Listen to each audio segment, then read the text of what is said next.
놓고 세상 스스로 진행하게 내버려 두셨습니까? 아니면 직접 계획하시고 인도하시기를 우리 하나님 원하십니까? 하나님은 우리 개개인에 대한 계획을 가지고 계셔서 우리를 따라오라 그리고 따라오기를 원하십니까? 아니면 우리가 스스로 계획하고 살아가도록 하시기를 원하십니까? 만약 하나님의 계획과 인도가 없다면 우리는 우리 일들을 철저히 우리 스스로 계획하며 살아가야 합니다. 그러나 하나님의 인도하심이 확실하다면 우리는 성공적인 인생을 살려면 하나님의 뜻을 깨닫고 그 뜻에 맞춰 계획하고 실천하는 삶을 살아야 할 것입니다. 하나님의 인도에 대하여 성경은 무엇라고 말씀하고 계십니까? 출애굽기 20장 2절에서 이스라엘 백성에게 우리 하나님이 이렇게 말씀하고 계십니다. 나는 너를 애굽 땅 종되었던 집에서 인도하여 낸 너희 하나님 여호와로다. 하나님은 오늘날 우리에게 이렇게 말씀하시고 계십니다. 하나님께서 우리에 대한 이상적인 계획을 가지고 계시며 하나님의 인도하심에 따라오기를 기대하고 계십니다. 인생이란 옳고 그른 것, 좋고 나쁜 것, 좋은 것과 더 좋은 것 사이에 끊임없는 선택의 연속입니다. 항상 여러 가지 길들이 열려 있습니다. 둘 다 매혹적으로 보일 수도 있습니다. 그러나 한 길밖에 우리는 걸어갈 수가 없습니다. 어떤 길을 선택하느냐에 따라서 우리 인생은 처음은 작은 차이지만 결과는 엄청난 차이를 보인다는 것입니다. 이럴 때 인간의 지혜와 통찰력 이상의 것이 필요합니다. 앞길을 알고 인도하신 분이 우리에게 필요합니다. 왜냐하면 우리는 미래를 알 수 없고 앞에 있는 길은 불확실하고 우리 통찰력에는 결함이 있고 우리 지혜는 제한되어 있기 때문입니다. 사건들을 배치하는 그것은 우리 손안에 있는 것이 아니라 우리 하나님의 손에 있습니다. 하나님만이 다음 순간에 일어날 일을 알고 계시기 때문에 하나님의 인도를 받는다면 더욱 행복한 인생을 살 수 있습니다. 우리는 순간순간 홀로 가려고 하지 말고 하나님의 인도를 받아야 합니다. 그러면 우리를 인도하시는 하나님, 그 하나님은 어떤 분이십니까? 하나님을 통해 부르심을 받고 애굽에서 신음하고 있는 민족을 해방시키라는 지상명령을 받았지만 모세는 선뜻 순종할 수가 없었습니다. 왜 그렇습니까? 지금까지 모세는 민족 해방에 대한 아무런 계획이 없었습니다. 모세는 산전수전 다 겪은 사람입니다.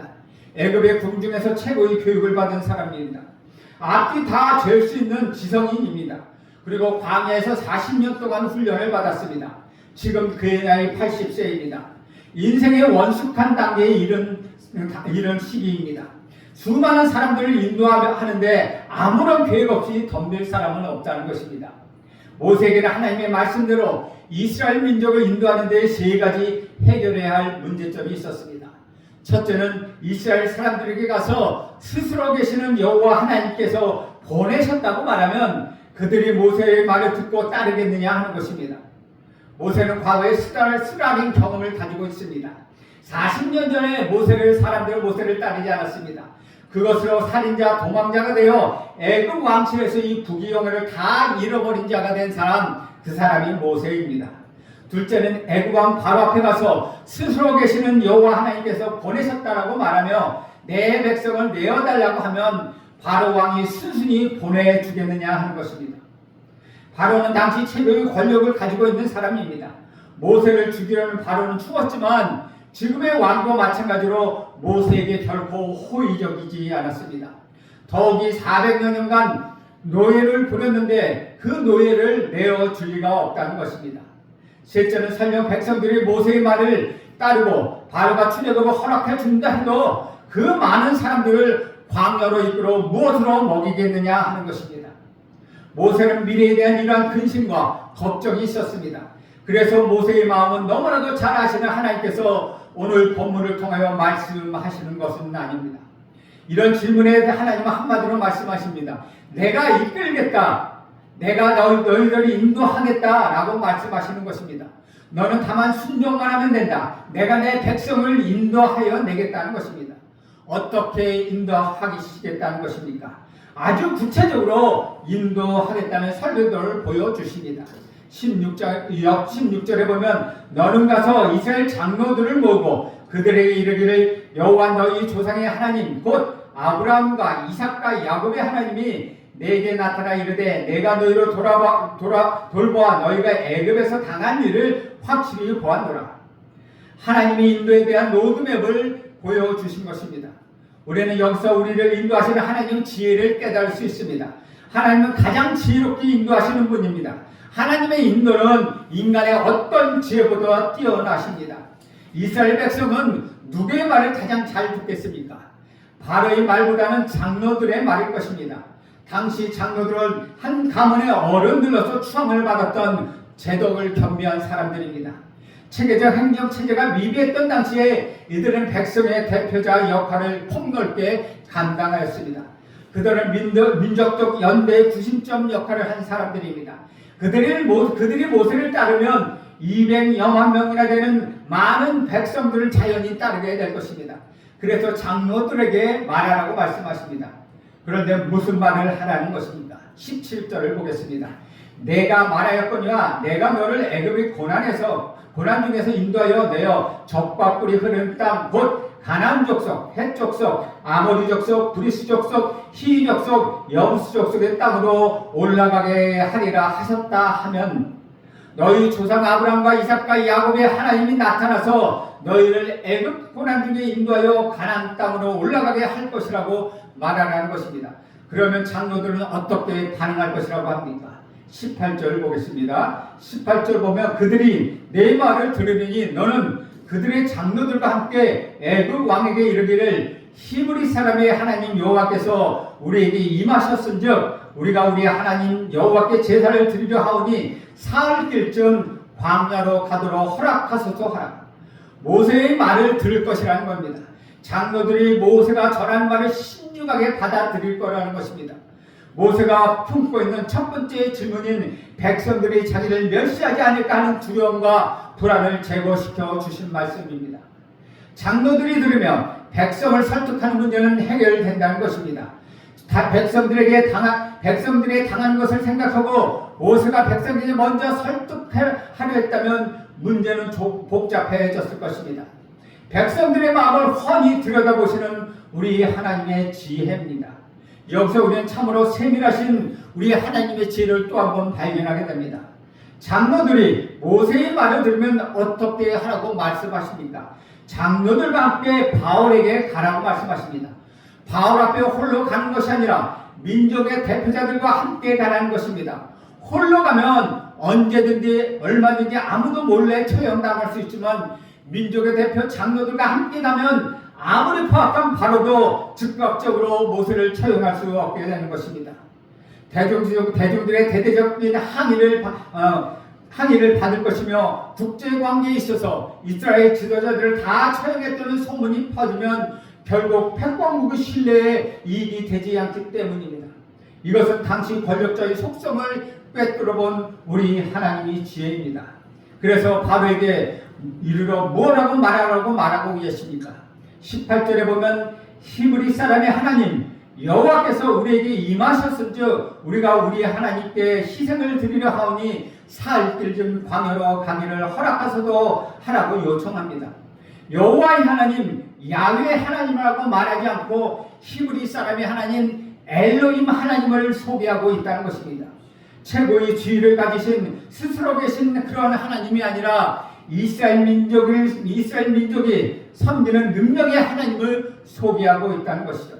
왜냐하면 애굽 사람들은 다신교이기 때문에 그들에게 거슬리지 않게 하기 위하여 이스라엘이 섬기는 하나님 그리고 즉각적인 해방을 요구한 것이 아니라는 것입니다. 광야에 나가 하나님께 제사를 드리는 것을 요구한 것입니다.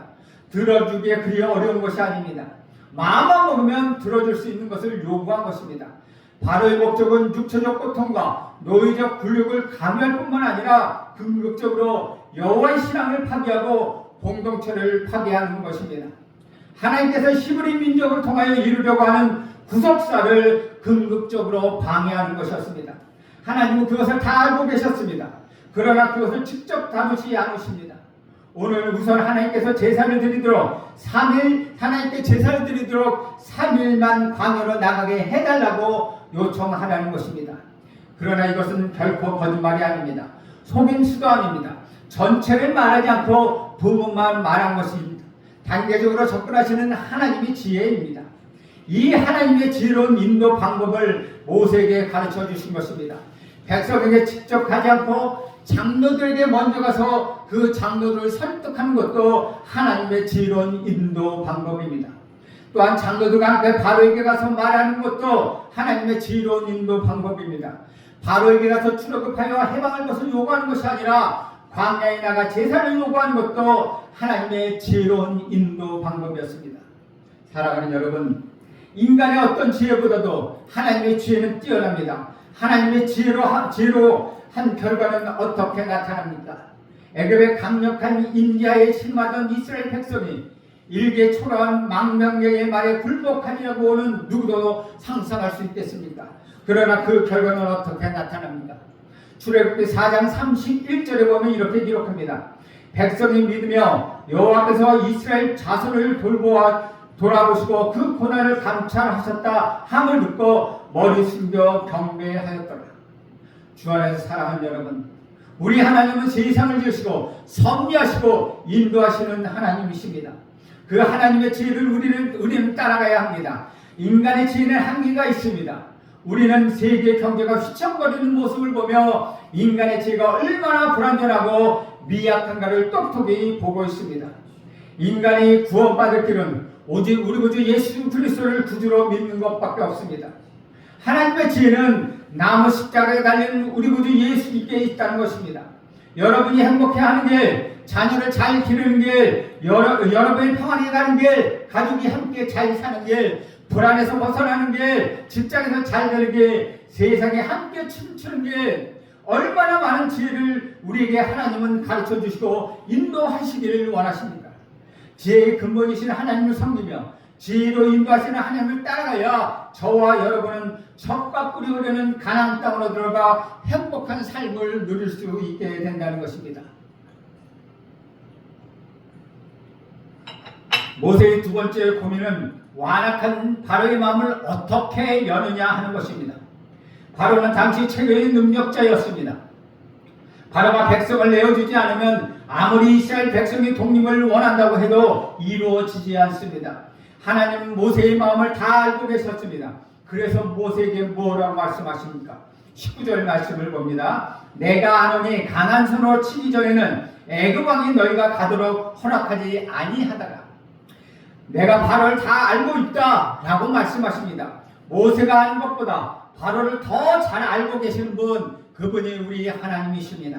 우리가 아는 것보다 우리 형편과 우리 처지를 더 잘 알고 계시는 분, 그분이 우리 하나님이시라는 것입니다. 바로는 어떤 사람으로 알고 있다는 것입니까?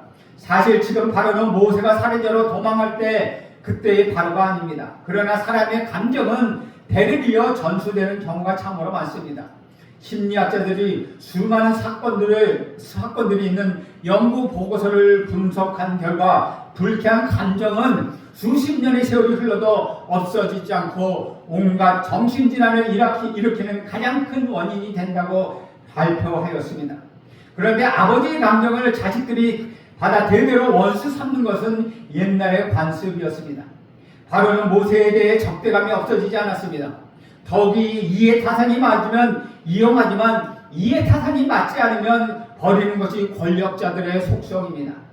애굽의 경제와 사회는 노예에 의하여 유지될 정도로 노예 가치는 굉장히 대단했습니다. 이스라엘 사람들은 농사와 건축 등에 무한정한 노동력을 쏟아내므로 바로에게는 굉장한 재산이었습니다. 그러니 바로가 보낼 리가 없다는 것입니다. 그래서 하나님 뭐라고 말씀하십니까? 강한 손으로 치기 전에는 애굽 왕이 그 바로가 이스라엘 사람들이 제사를 드리러 간다고 말해도 그것을 허락해 주지 않을 것이라고 말씀하십니다. 바로는 자신보다 낮은 힘 앞에서는 절대로 굴복하지 않는 사람입니다. 이스라엘 사람이 얼마나 도움을 주었습니까? 흉년으로 죽어가는 나라를 살렸습니다. 그때는 이스라엘 백성들을 대접하였습니다. 그런데 이제는 살만하니까 그 은혜를 잊어버리고 자신이 최고인 것처럼 생각하고 모든 것이 자신의 능력으로부터 나온 것처럼 생각하고 은혜를 끝인 백성을 노예로 부리고 있다는 것입니다. 자기가 신이고 자기가 법이고 자기가 절대 권력자인 바로가 순순히 보낼 리가 없다는 것이죠. 오늘날로 말하면 바로는 그 권력이 영원한 것으로 알고 그 권력이 없으면 견딜 수 없는 권력 중독자들입니다. 오늘날 우리나라만 봐도 권력 중독자들은 자신의 권력이 무한하다는 과대망상 신념을 가지고 있다는 것입니다. 그래서 자신들의 입맛대로 권력을 휘두릅니다. 역지사지나 다른 사람에 대한 감정이입 등은 불가능합니다. 어떤 잘못에 대해서는 그 책임을 다른 사람에게 뒤집어 씌울 방도를 기가 막히게 잘 찾아냅니다. 우리나라의 권력을 잡은 이들이 잡은 정치인들 보면 우리는 잘 알 수 있습니다. 권력에 중독된 사람들은 독특한 견해 내지는 가치관을 가지고 있습니다. 그것을 도전받거나 그것이 침범당할 경우 현실에 대한 맹목적이고 포악한 모습을 보입니다. 권력 욕구가 극단적으로 높은 상태의 사람은 강력한 욕망을 꼭두가시 노력하고 심각한 사람들을 협박하고 무리한 태도를 취하거나 괴로움을 주는 것을 낙으로 삼고 자신의 길을 가로막는 대상은 어느 누구도 무엇이든 막론하고 무차별하게 제거해버립니다. 바로 그런 사람이었습니다. 이런 사람에게 순수하게 이스라엘 백성을 해방시켜줄 리가 없다는 것입니다. 인간은 힘을 가지고 있으면 그것이 최고인 줄 알고 영원히 지속될 것으로 착각합니다. 그래서 교만해지는 것입니다. 조그만 힘을 가지면 안하무인이 됩니다. 그러나 인간의 힘이라는 것이 얼마나 연약합니까? 이 세상에 주어진 힘은 잠깐입니다. 힘 자랑하면 하나님처럼 군림하려고 하면 안 되는 것입니다. 권력에 중독된 바로의 속성을 아시는 우리 하나님께서는 그래서 어떻게 말씀하고 계십니까? 20절 말씀입니다. 내가 내 손을 들어 애굽 중에 여러 가지 이적으로 그 나라를 칠 후에야 그가 너희를 보내리라. 하나님께서는 하나님의 능력으로 기적을 나타내어 재앙을 내리면 그때서야 비로소 바로가 이스라엘 백성을 보내주겠다고 말씀하고 계십니다. 하나님의 강력한 힘을 보여주어야 자신보다 더 힘이 있는 분이 있음을 알고 난 후에야 보내준다는 것입니다. 실제로는 어떻게 되었습니까? 출애굽기 12장 31절 32절에 보면 이렇게 기록합니다. 밤에 바로가 모세와 아론을 불러 이르되 너희와 이스라엘 자손은 일어나 내 백성 가운데서 떠나 너희 말대로 와서 여호와를 섬기며 너희가 말한 대로 너희 양과 너희 소도 몰아가고 나를 위하여 축복하라. 피재앙, 개구리재앙, 이재앙, 파리재앙, 악질재앙, 독종재앙, 우박재앙, 메뚜기재앙, 암흑재앙 등 여러 가지 9가지 재앙이 내려도 그는 여전히 교만했습니다. 자신의 능력을 최고로 알던 자가 자기 자신이 죽자 그 교만이 무너져 버렸습니다. 밤중에 서둘러 보내고 하나님이 축복해야 살 줄을 알고 축복할 것을 부탁한다는 것이죠. 다급해지니까 하나님의 능력에 항복하고 백성들을 보내주는 것입니다.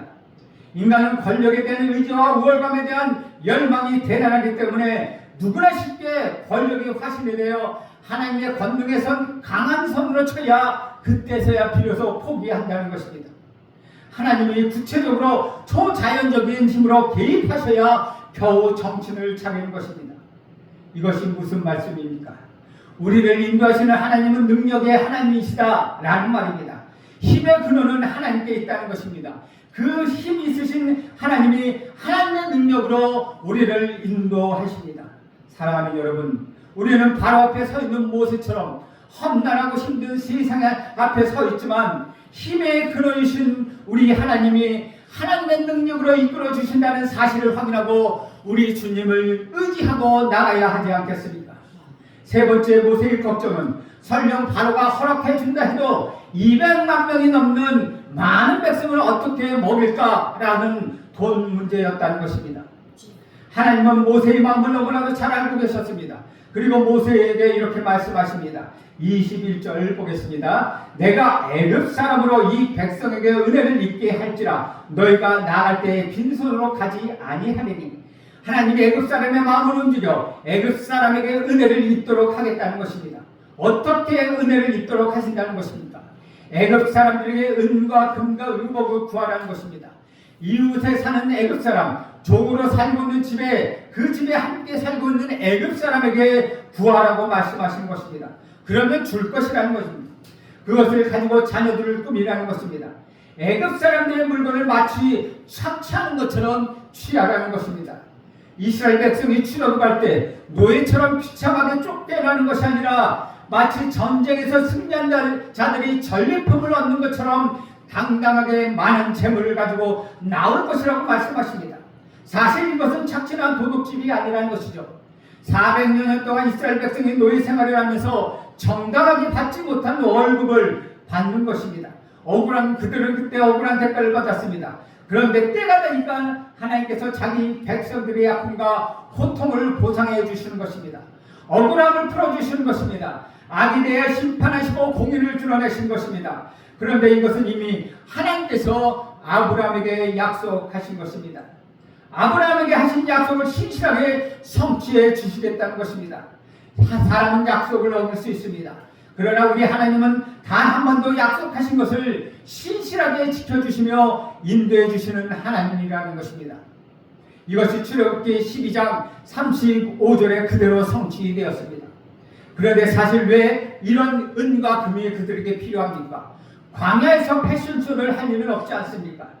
광야에서 가장 중요한 것 무엇입니까? 먹을 것과 마실 물이 아니겠습니까? 오히려 은과 금은 거칠이랑스러울 수도 있다는 것입니다. 모세가 걱정하는 광야에서 먹을 것은 만나와 메추라기로 우리 하나님이 다 해결해 주셨습니다. 그런데 성경을 읽으면 신실하신 우리 하나님의 의도를 알 수 있다는 것이죠. 출애굽기 25장 1절 이하에 보면 이것은 성소를 짓기 위하여 은과 금이 필요했다는 것입니다. 이스라엘 자손에게 하나님께서는 예물을 가져오라고 말씀하십니다. 조건은 단 하나입니다. 즐거운 마음으로 내는 것입니다. 또 출애굽기 36장 3절 이하에 보면 자원하여 가져온 사람이 너무 많으므로 더 가져오지 말라고 말하고 있습니다. 결국 성소를 지어서 우리 하나님께 제사를 드리게 합니다. 속죄제를 드리게 합니다. 속건제를 드리게 합니다. 감사제를 드리게 합니다.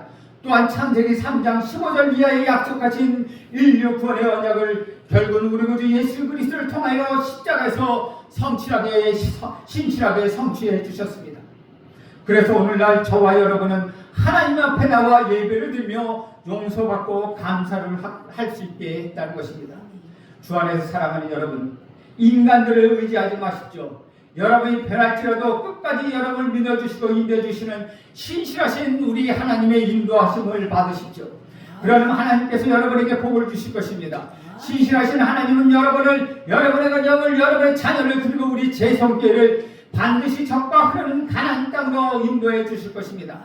저와 여러분 길에 혼자 있는 것이 아닙니다. 우리 하나님이 함께 하시는 것입니다. 그 하나님의 지혜로, 그 하나님의 능력으로, 신실함으로 우리를 인도해 주시는 그 하나님의 인도하심으로 우리는 적과 꿀이 흐르는 가나안 땅에 들어가게 될 것입니다.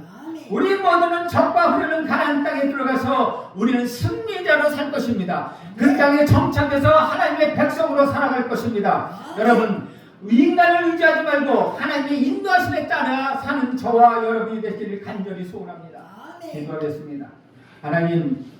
하나님께서 이스라엘 백성을 인도하실 계획을 가지고 계시고 신실하게 계획하시고 인도하시는 하나님을 바라봅니다. 그 하나님의 인도하심에 따라 살아가는 우리 모두가 되게 하옵소서. 예수님의 이름으로 기도합니다. 아멘.